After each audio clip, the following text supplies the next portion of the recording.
آج ویو 360 میں پاکستان میں انصاف کی بروقت فراہمی میں تاخیر کے پیچھے کیا عدالتوں میں ججز کی کمی بھی ایک وجہ ہے؟ 1200 میں سے صرف 8 لوگ پاس ہوئے۔ جانیں گے ان مسلم خواتین کی کہانیاں جنہیں حجاب کی وجہ سے امریکہ میں امتیازی سلوک کا سامنا کرنا پڑا۔ اور 4 دہائیاں پہلے بننے والی فلم مولا جٹ میں ایسا کیا خاص تھا کہ یہ لوگوں کو آج بھی یاد ہے؟ میڈم نور جہاں کی آواز میں ایک گانے کی ریکارڈنگ سے اس کی اوپننگ کی۔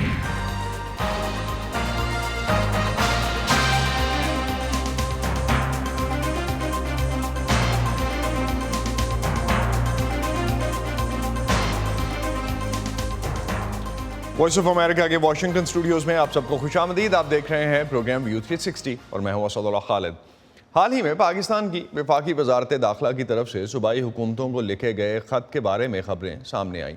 میڈیا رپورٹس کے مطابق گزشتہ ماہ بھیجے جانے والے اس خط میں وفاقی حکومت نے دہشت گردی کے بڑھتے ہوئے خطرے کے پیش نظر ملک بھر میں متعلقہ حکام کو الرٹ جاری کرتے ہوئے کسی بھی دہشت گردی کے واقعے کی روک تھام کے لیے مؤثر کارروائی کی ہدایت کی تھی۔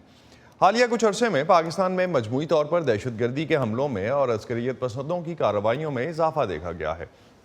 سرکاری ذرائع اس بات کی تصدیق کر چکے ہیں کہ اگست کے مہینے میں ایمن الظواہری کی امریکی ڈرون حملے میں ہلاکت کے بعد تحریک طالبان پاکستان کے ساتھ مذاکرات کا عمل تقریباً معطل ہو چکا ہے۔ دوسری طرف اس ہفتے کے آغاز میں وادی سوات میں عسکریت پسندوں کے اسکول کی ایک گاڑی پر حملے کے نتیجے میں ڈرائیور ہلاک جبکہ 2 بچے زخمی ہوئے۔ اسکول وین کے ڈرائیور کے ورثاء اور مقامی افراد نے لاش کے ہمراہ 2 روز تک احتجاج کیا۔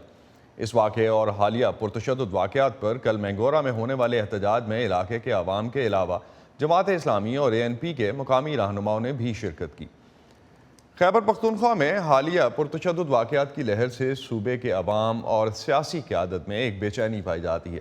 سابق سینیٹر اور human rights commission of Pakistan کے سابق چیئرمین افراد شاہ خٹک اس وقت ہمیں جوائن کر رہے ہیں۔ ان سے صوبے میں شدت پسندی کے عناصر کے حوالے سے مزید بات کرتے ہیں۔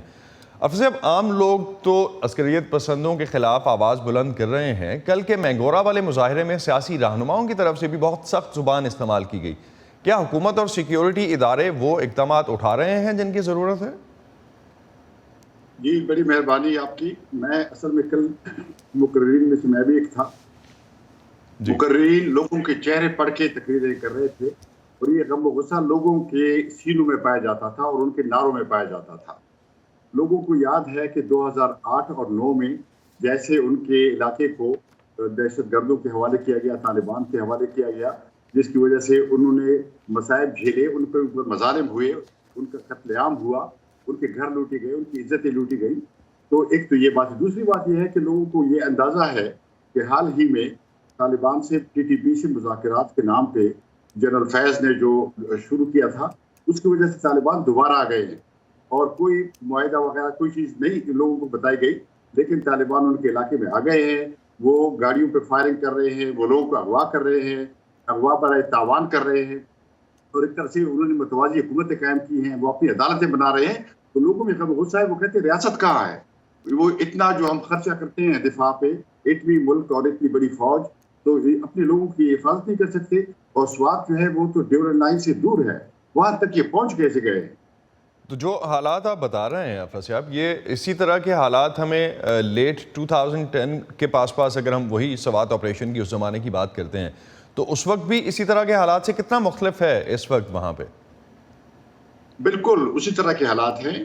اس دفعہ فرق یہ ہے کہ لوگوں میں شعور آ گیا ہے۔ اس وقت لوگوں کو کہا گیا تھا کہ یہ شریعت نافذ کرتے ہیں، اسلام ہے، جہاد ہے۔ کل ایک زبان سے بار بار یہ بہت بڑا مجمع چیخ رہا تھا کہ یہ جہاد نہیں، یہ فساد ہے، اور یہ جو بین الاقوامی بڑی طاقتوں کی کشمکش ہے، اس کی جنگ ہماری خون کی پر لڑی جا رہی ہے۔ تو یہ شعور لوگوں میں جو ہے، یہ فرق ہے، اس وقت شعور اتنا نہیں تھا۔ تو اس دفعہ آپ سمجھتے ہیں کہ عوام کھڑی ہے، عوام کی طرف سے ریزسٹنس ہے۔ ایک دوسرے پہلو پہ اگر ہم دیکھیں، آپ نے بھی ذکر کیا جس طرح سے مذاکرات TTP کے ساتھ تھے، کافی عرصے تک TTP سے حکومت نے مذاکرات کی کوشش کی ہے، اور ایمن الظواہری کے ڈرون میں مارے جانے کے بعد یہ عمل تقریباً ختم ہو چکا۔ آپ کے خیال میں کس طرف جاتے ہیں حالات؟ یہ اگر اسی ڈائریکشن میں جس طرح کی بن رہی ہیں چیزیں، تو کس ڈائریکشن میں جائیں گے آگے حالات؟ جی میرا خیال ہے، میری ناقص رائے، میری ناچیز رائے یہ ہے کہ اصل میں مذاکرات ایک ڈھونگ تھا، ایک اسموک اسکرین تھا ان کو یہاں لانے کے لیے، میں سمجھتا ہوں جو پاکستانی جرنیل ہیں انہوں نے جیسے طالبان کو افغانستان کے اوپر مسلط کیا ہے، اسی طرح پاکستانی پشتونوں کا علاقہ بھی ان کے حوالے کر رہے ہیں. جی وزیرستان سے لے کر سوات تک یہ آ گئے ہیں، پہاڑوں کی چوٹیوں پر آ گئے ہیں. بنو میں اس دن گیا تھا پچھلے ہفتے، بنو میں وہ عدالتیں بنا رہے ہیں، سوات میں عدالتیں بنا رہے ہیں. یہ ایسی بات کی کوئی غلطی نہیں، اتفاق نہیں ہے. میرا خیال ہے منصوبے کا حصہ ہے تاکہ جو یہ ایک کہتے ہیں افغانستان میں اس کے خلاف جو امن کی تحریک ہے، جمہوریت کی تحریک ہے، اس کو یہاں پہ دبایا جا سکے اور اس کے لیے طالبان کی بندوقیں استعمال ہو سکے. لیکن افضل صاحب آپ جو بات کر رہے ہیں، آپ جس طرح سے کہہ رہے ہیں کہ جرنیلوں نے یہ اگر کیا ہے فار ایگزامپل، تو یہ الزام جس طرح کا ہے اس کو کس طرح سے آپ سپورٹ کس طرح سے کریں گے؟ ایک تو وہ فیکٹر ڈیفینیٹلی امپورٹنٹ ہے، اور دوسرا یہ کہ حکومتی لوکل حکومت بھی تو ہے، صوبائی حکومت بھی تو ہے، ان کی طرف سے کیا چیزیں اب تک سامنے آئی ہیں، ان کی طرف سے کیا اقدامات آئے ہیں، اور اگر یہ ہو رہا ہے اسی طرح کی جس طرح کی آپ نے کہا کہ ڈیولپمنٹس ہوئی ہیں، اس کے بعد ان کو ان مذاکرات کے جو پردے میں یہاں پہ لایا گیا، تو یہ ڈائریکشن بنتی پھر اس طرح سے تو صوبائی حکومت کی مرضی بھی اس میں شامل ہے؟ صوبائی حکومت سے پوچھتا کون ہے؟ یہ وزیر اعلیٰ کا حلقہ ہے، وزیر اعلیٰ سوات سے ہیں، MPAs ہیں ان کے. کل یہ غائب تھے، ایسے غائب جیسے گدھے کے سب سے سینگ غائب ہوتے ہیں. عمران خان جلسے کرے، جلسے پہ جلسہ، اور چیزیں کہہ رہے ہیں. اس بات کے بارے میں ایک لفظ بولنے کو تیار نہیں ہے. ان کی وہ حکومت ہے اور یہ جو پالیسی ہے اس کے بارے میں وہ ایک لفظ بولنے کو تیار نہیں ہے. تو یہ تو حوالے کیے ہیں سول جو حکومت ہے، انہوں نے یہ جرنیلوں کے حوالے کیے ہیں. ہمارے ہاں عملاً ان معاملات میں جرنیل شاہی قائم ہے.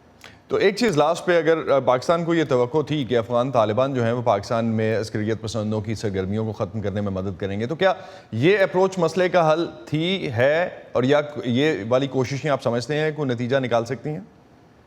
قطعاً نہیں ہے. دیکھیں، ہم جب اس پالیسی پہ تنقید کرتے ہیں تو ہم بحیثیت پاکستانی اس پہ تنقید کرتے ہیں. یہ پاکستان کے مفاد میں نہیں ہے. پاکستان اقتصادی طور پر دیوالیہ ہے اور ہم ایک طرح سے ایک اقتصادی ترقی نہیں کر سکتے، صنعتی ترقی نہیں کر سکتے، ہم پڑوسیوں کے ساتھ اچھے تعلقات قائم نہیں کر سکتے اسی پالیسی کی وجہ سے. اسی لیے ہم اس پر تنقید کرتے ہیں. ہمارا یہ خیال ہے کہ سول حکومت جو ہے اس کو بااختیار ہونا چاہیے، پاکستان میں جمہوریت ہونی چاہیے، ہمیں جیو اکنامک کی طرف جانا چاہیے. پاکستان میں بہت پوٹینشیل ہے ترقی کی، لیکن ہم کن چکروں میں پڑ گئے ہیں؟ طالبانائزیشن. 40 سال سے ہم افغانستان کو طالبان ایکسپورٹ کر رہے ہیں. تو اسی لیے ہم کہتے ہیں کہ یہ پالیسی غلط ہے، یہ تبدیل کرنے کی ضرورت ہے. پاکستان کو اس سے بہت نقصان پہنچا ہے، خدا نہ خواستہ بہت بڑا نقصان، اس سے زیادہ نقصان پہنچ سکتا ہے. بہت شکریہ افضل صاحب خٹک، آپ ہمیں اس حوالے سے بات کر رہے تھے ہم سے اور بتا رہے تھے کہ اس وقت جو سچویشن ہے وہاں پہ اس پہ سیاسی قائدین جس میں بے چینی اور عوام میں جو بے چینی پائی جاتی ہے وہ کس طرح سے ریفلیکٹ کر رہی ہے. بہت شکریہ آپ کا. شکریہ، نوازش. کیا آپ کے موبائل اور لیپ ٹاپ پر وائس آف امریکہ کی ویب سائٹ نہیں کھلتی؟ تو آپ ہمارا کانٹینٹ دیکھنے اور پڑھنے کے لیے ہمارے فیس بک پیج پر آئیں.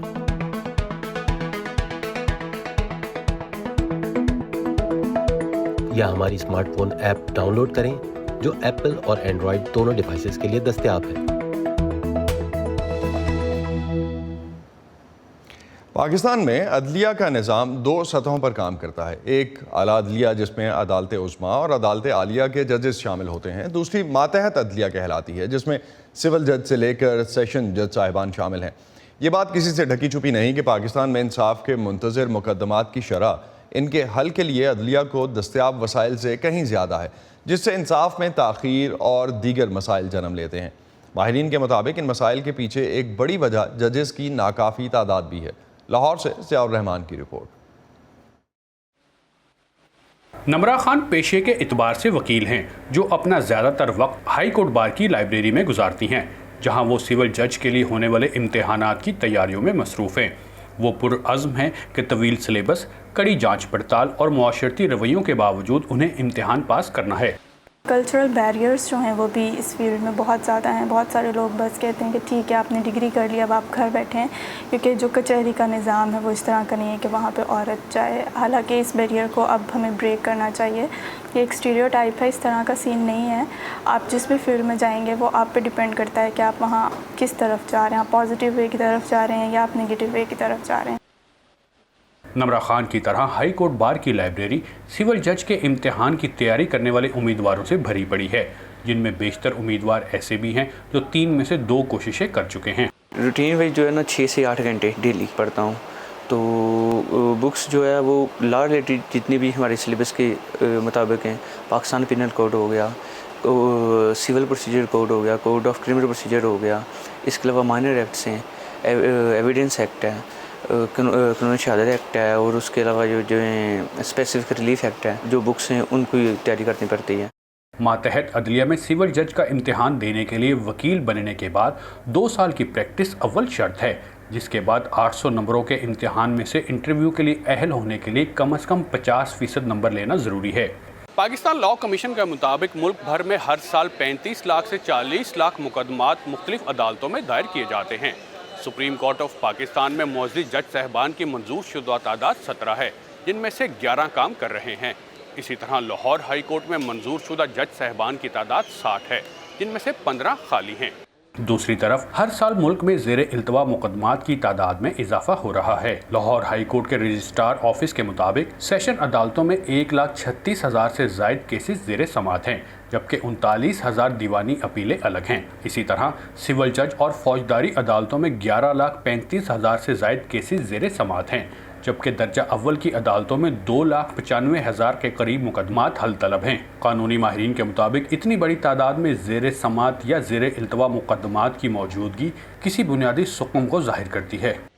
پورے پاکستان کی عدالتوں میں 25% اسامیاں خالی ہیں۔ کیا جج مقرر کرنا کافی ہے یا ایک کمپیٹنٹ جج مقرر کرنا ضروری ہے؟ ہمیں تو وہ جج چاہیے جو دن رات دل لگا کے کام کریں، جو اس کو ایک مقدس کام سمجھ کے کریں۔ انفارچونیٹلی ہم نے ججی کو بھی ایک عام سول سروس کی طرح سمجھ لیا ہے، خاص طور پہ ڈسٹرکٹ جوڈیشری میں۔ 2018 میں 6,000 وکلاء نے اپلائی کیا سول جج بننے کے لیے۔ میں نے خود ذاتی طور پہ ان کے انٹرویو کیے، میں نے ان کے ٹیسٹ لیے۔ آپ یقین کریں گے کہ میں نے صرف 21 لوگوں کو جج بنایا، 6,000 لوگوں کو فیل کرنا پڑا۔ 1,200 لوگوں نے ڈسٹرکٹ جج بننے کے لیے، ایڈیشنل ڈسٹرکٹ جج بننے کے لیے اپلائی کیا۔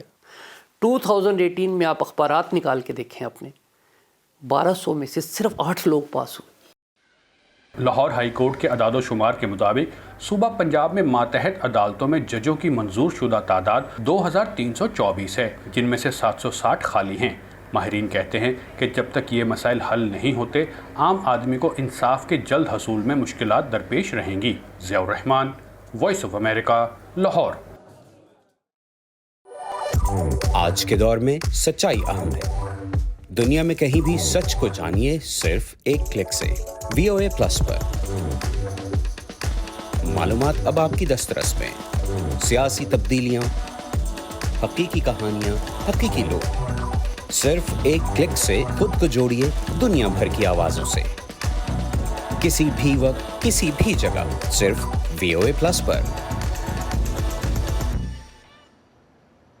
اور اب کچھ بات امریکہ میں اسلاموفوبیا کے واقعات کی۔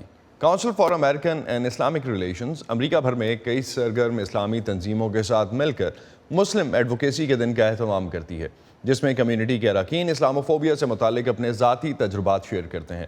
اس سال امریکی ریاست نیو جرسی میں ہونے والے اس ایڈوکیسی ڈے پر بہت سی دیگر تجاویز کے ساتھ ساتھ اسلاموفوبیا کے خلاف ایک بل کے لیے ریاست نیو جرسی کے قانون سازوں کی حمایت حاصل کرنے کی کوشش بھی کی گئی۔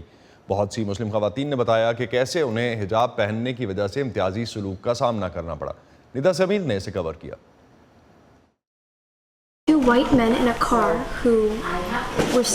گاڑی میں سفر کرتے کچھ سفید فام مردوں نے مجھے اور میری والدہ کو حجاب کی وجہ سے برا بھلا کہا، حالانکہ میں یہیں پیدا ہوئی ہوں۔